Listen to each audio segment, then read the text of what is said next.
Marie, hanggang kailan mo kukonsintihin ang mga maling desisyon, anak ng kapatid mo? Alam ko, nauunawaan ko, ate ka. Dugo ka.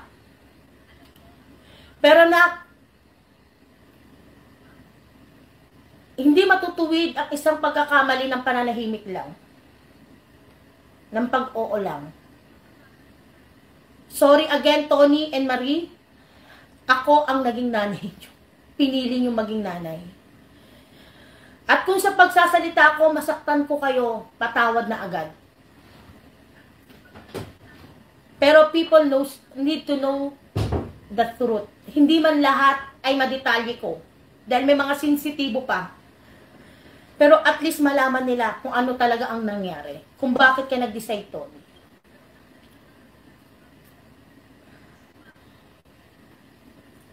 But to Marie, I salute you. I salute you bilang isang kapatid ni Tony. Alam ko yung pain na tuwing tatawag ka sa akin, iiyak ka. Dahil alam ko yung bawat bato ng maling salita, ang maling kwento sa kapatid mo, ay dinudurog ka. Same as with me. Same as with us.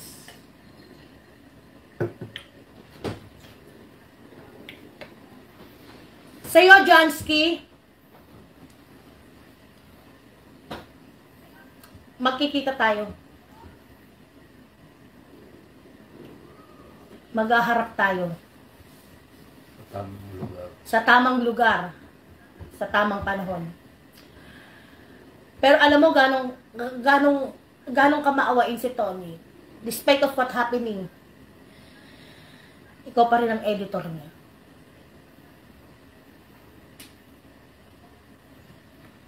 Pero yes, galit ako.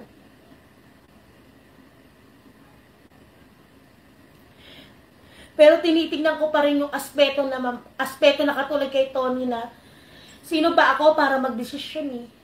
Hindi naman ako ang biktima.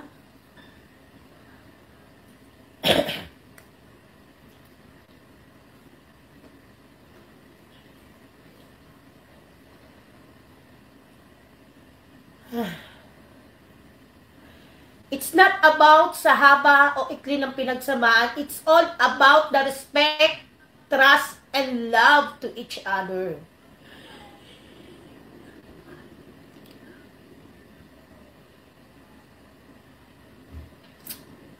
Sa'yo, Papi, isa ka sa mga pinagsasabihan ni bully ng mga shits niya kay Tony, but yet, hindi mo sinabi kay Tony. Sabi ko sa inyo, kung may problema kayo sa isang tao, normal mapag-usapan nyo ang isang tao sa isang pamilya o sa isang grupo, normal yan eh. Pero yung paulit-ulit yung pinag-uusapan, yun ang hindi normal. Kasama niyo pa sa bahay. Kasama nyo sa bahay, pinapakain kayo sa palad niya, binibigay ang lahat ng gusto nyo, eh nakakaputang ina talaga.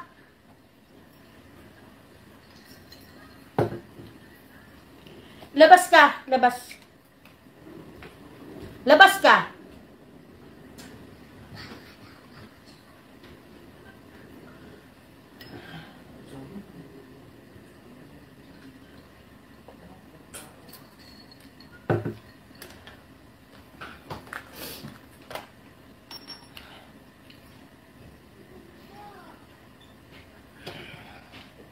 May mga tanong ba dyan? Bago ako pumunta kay Tony?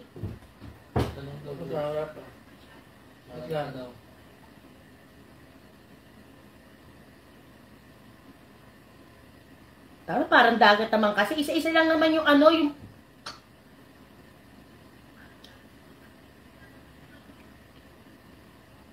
Ganong kasakit kay Tony na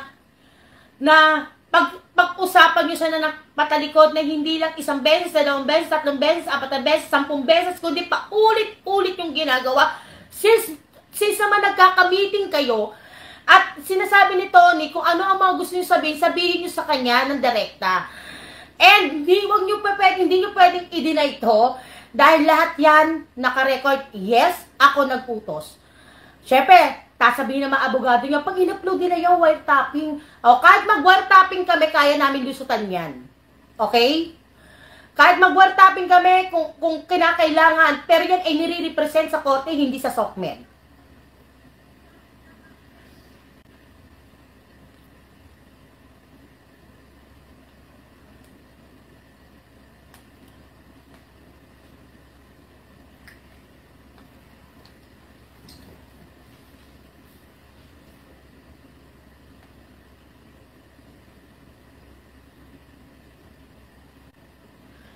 Meron na kayo, siguro nagawa na ni Tony sa inyong lahat, nagawa na ni Tony na matulungan niya kayo in sense of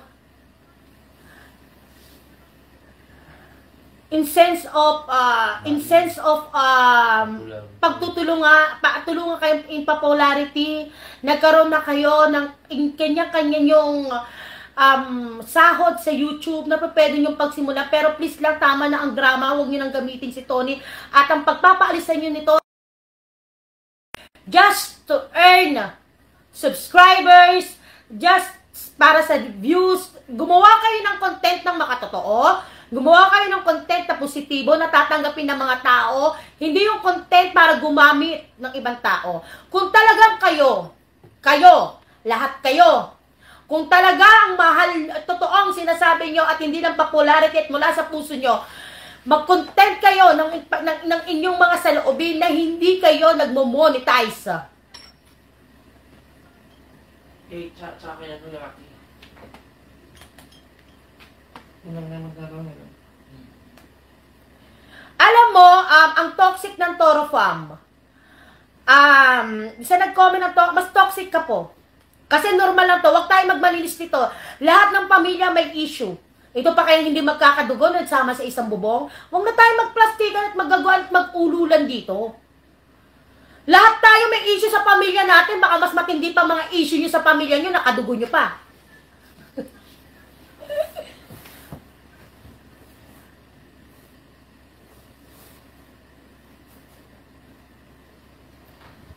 Si DJ Cha, hindi ako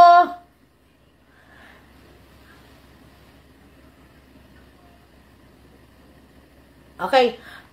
Kay DJ Cha, hindi ako magko-comment dahil si DJ Cha umalis at nagpaalam ng maayos kay Tony.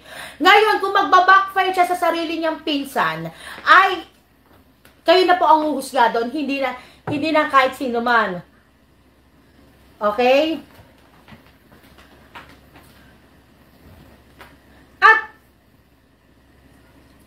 Bully, tatanungin nga pala kita. Tama ba na yayain mong mag-drug si Papi? Sabi ko sa inyo, demanda nyo ako. Sasagutin ko lahat sa korte yan with witness and evidence. Hindi ako tanga at hindi ako baguhan sa SOCMED. Nauupo dito live at titirahin kayo na wala akong hawak na ebidensya na pwede ko i-represent sa court. Ngayon, tatanungin kita, Bully. Siyempre, magla-live ka mamaya with monetize. Makahawin pa eh. Oo. Totoo ba? Ang sakit, no? Nasasaktan din ako eh. Kasi, siyempre, kahit pa paano si Bully napamahal din sa akin eh. Kaya lang nalaman ko to eh. Ba't kailangan mo magaya magdroga si Papi?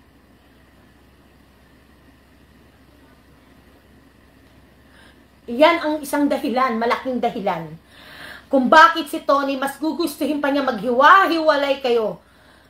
Kaysa magkaroon ng Toro Farm na ikasisira din naman niya ng pangalan niya at ikadadamay ng mga inosenteng bata dahil sa mga droga-droga na yan. Putang ina.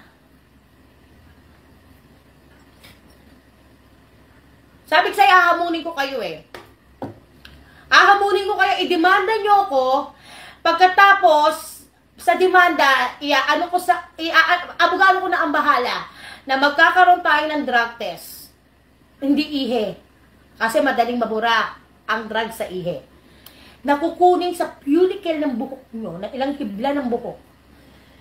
Dahil yan, kahit na naka 3 months, hanggang 3 months, 4 months, or 5 months ka pa na hindi nakakagamit, eh makikita pa rin ang residue dyan.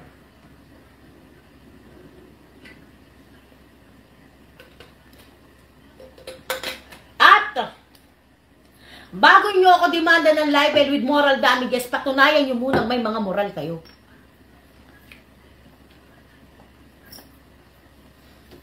Tama na ang drama po.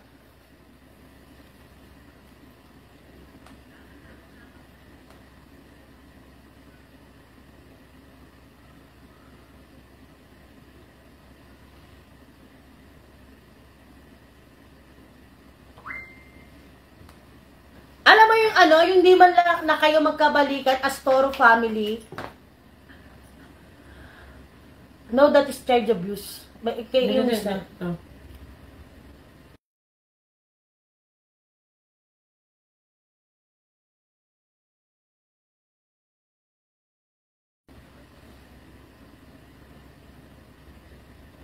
Okay?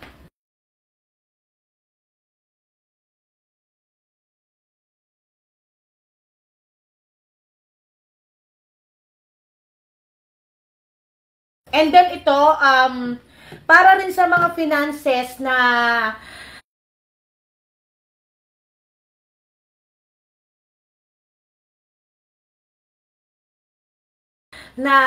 tingnan nyo, nagtatransaction ako, di ba, habang nagla-live. Ganun lang talaga yun.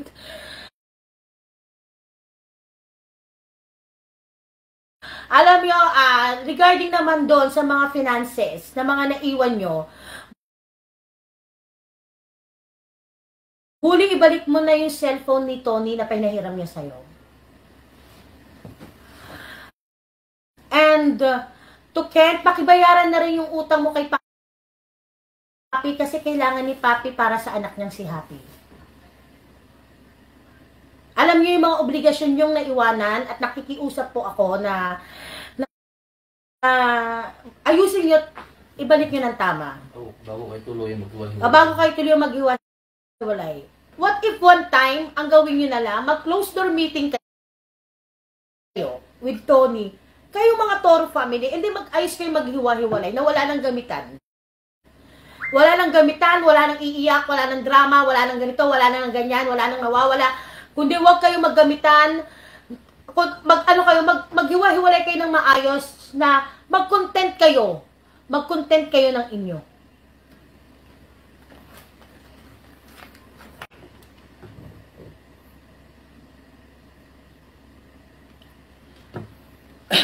Pangalawa,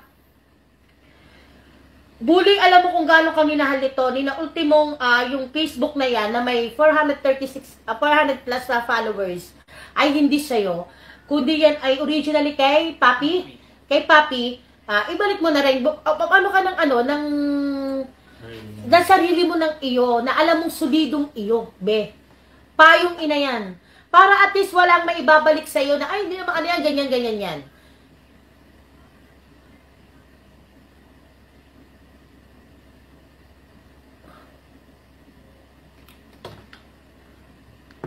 Teka lang bago mag-ano kay Tony.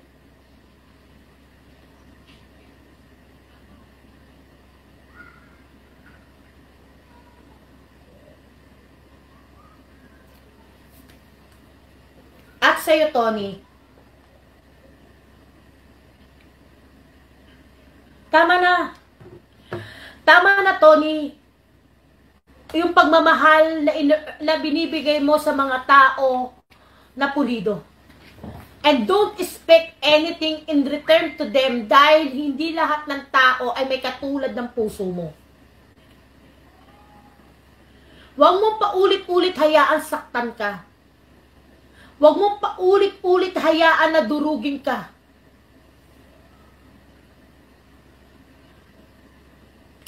Tandaan mo, you represent Tyronia. Tyronia, nire-represent mo ang magiging buhay.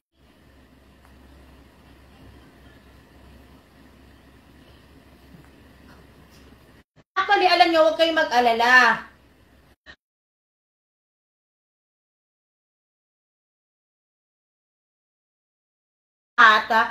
And read between the lines na lang ang gagawin nyo, magtatanong pa.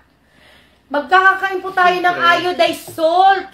Siyempre, hindi lahat-lahat isasabihin kasi siyempre may mga sisaylang part. Yes, syempre mag-iiwan ka ng alas para in case na magkaroon ng kortihan, edi may hawak kang alas na, kasi ganito yan, okay? Naiintindihan po namin kayo na lahat ng buong kwento ay gusto nyo marinig. Actually, itong sinabi ko sa inyo, 1/4 na lang ang natitira sa buong kwento. 3/4 nito ay nilabas ko na. Okay? Ngayon yung 1/4 na yon, yun yung mga bagay na i-represent namin sa korte. Tiran nyo na muna po kami ng alas pag nagkademandahan. Sana maunawaan nyo yun. Kayo, nakikinig lang po sa mga nangyayari, nanonood sa mga nangyayari sa amin. Kami po may posibilidad na humarap sa korte. Andun ho ba kayo sa korte? At pwede nyo ho ba isangga ang sarili nyo sa korte kapag inilabas kayo 1/4 ng buong kwento? Makontento na tayo sa 3/4. Detalyado na yan, no? Diba? Hindi naman ho kayo ang mamumblema, hindi naman ho kayo magbabayad sa abogado if in case, kundi ho kami. Sana yun na lang, respect ka. At least kahit paano, nagkaroon kayo ng idea. May din naririnig ka naman, ikaw na magsabi. Oo nga. O, hindi yun, o sabihin mo. Diba? Naririnig, si tatay kasi mahihain yan eh. Yung gusto niya yung ikaw na lang magsabi, my dear.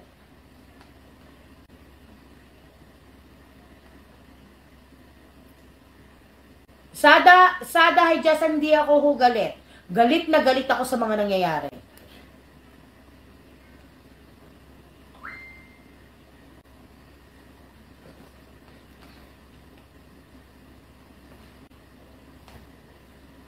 Alam nyo si Yaki, actually, pinag-aralan ko ang strategy ni Yaki. Si Yaki, kada may mangyayari sa Toro family, kasi nga pangit siya. O yan, walang libel yan, Yaki. Kahit na magdemandahan tayo, talagang pangit ka.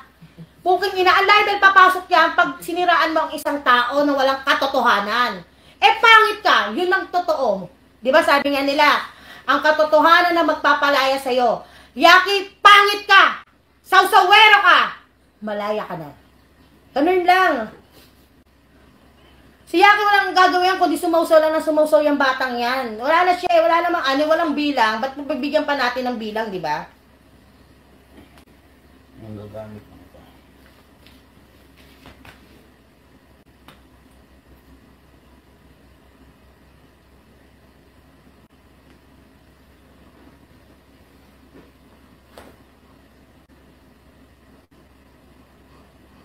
No, ala Myra, okay lang ako, chill lang pa yan.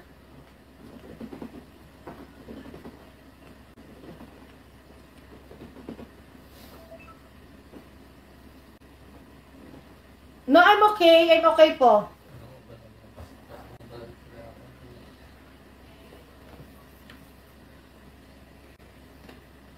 Eh sa akin, pag may nagsabing butanding, may nagsabing Dabiana, may nagsabing mataba, lumba-lumba, balyena. Walang alibil doon. Totoo, yun iba tabako na gagawin ko. Yung mga baby fats ko pa ba, o yung matatandang tabako pa ba sa katawan na mag-a-adjust sa mga sinasabi nila? Siyempre, hindi. Tanggapin mo yun. Totoo yun. Yun eh. Ba't ako mag-aano ng libel? Eh, totoo naman. Ang libel, papasok yan kapag walang katotohanan. Di ba? Ano yan? Ano yan? Ano yan, patingin? Hindi ko nabasa. Diba? Yun lang yun. Anyway, sa lahat ng issue, again, sabi ko nga ready na ako. Tony, sorry. Kasi ang worry ni Tony, Nay, baka masira lalo buhay nila. Nay, pero I think kailangan nila ng action bilang isang ina ko na matuwid sila in SOCMED since sila naman ay nagpapalapat sa SOCMED, nagpapaawa sa SOCMED. Kumbaga naloloko yung tao sa SOCMED, doon tayo sa katotohanan. Ay saan sinabi ko kay Tony? Basta totoo kahit ikasira mo, aminin mo. Aminin mo. Kapag totoo. Pero pag hindi, di puta magbanatan tayo. Ganun lang po yun. Sana rin maunawaan nyo rin, dahil nakasaksi ako kung paano nalugmok si Tony dahil sa pagmamahal niya sa mga nakasama niya sa buhay. Nakita ko ang bawat iyak, ang bawat higpit ng yakap niya sa akin bilang isang ina. Dahil sa mga durug na durug po kami. Hindi lang namin pinahahalata kay Tony. Ang hirap po kasi ganito eh. Yung durug kami mag-asawa pero kailangan namin mapakitang strong kay Tony dahil umaamot siya sa amin ng lakas, kumakapit siya sa amin. Paano siya kakapit sa bisig namin? Nung mga araw na dapa siya, kung alam niyang walang tibay yung bisig na kakapitan niya. Ganun lang po kasimple to. At sa inyong lahat na gumago kay Tony at may planong pagkaisahan si Tony, ay putang ina niyo pong lahat. Gawin niyo na po now na. May mawawala kay Tony, may papalit. Sabi ko lahat hindi namin mapiplease. Pero husgahan si Tony o kami ng below the belt, ay iba na ho yun. Unang-una, wala ho kayong karapatan na gawin iyon sa amin. Dahil kami ay sa totoo lang.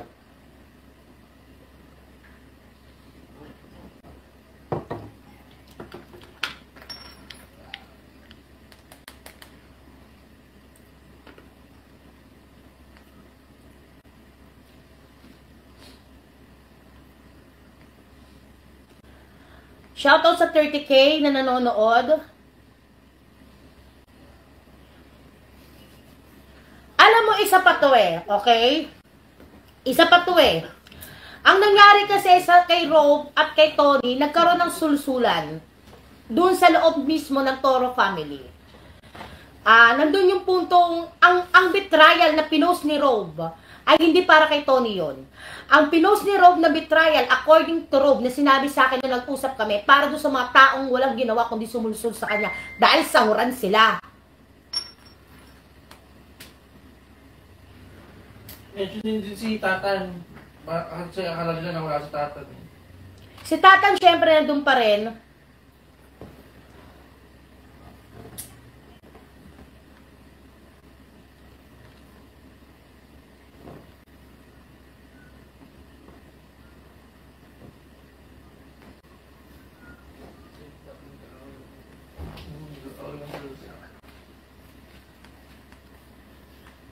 Sa ngayon, yun lang po ang aking masasabi.